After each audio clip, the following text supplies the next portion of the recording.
We can trace the history that it is first destroyed by Mahmud Ghaznavi.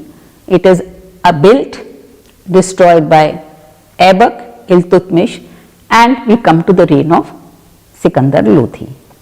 So that means there was an active presence of forces that were hostile to the traditions of Mathura in this region. That cannot be denied.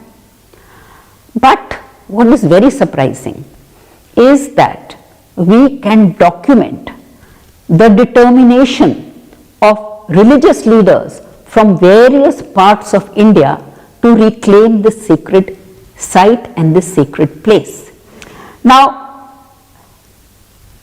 in the 14th century, a Brahmin from Telangana, Nimbarka, he comes to this area and sets up residence over here. And soon after, there is Madhav Puri, another person from Telangana. He is credited with installing the first image of Krishna in this area in the 14th-15th century. This is a time which was very, very adverse to the believers of Krishna. But at this time, religious leaders, unarmed, they are showing the determination and the courage to come to this region and reclaim whatever they can.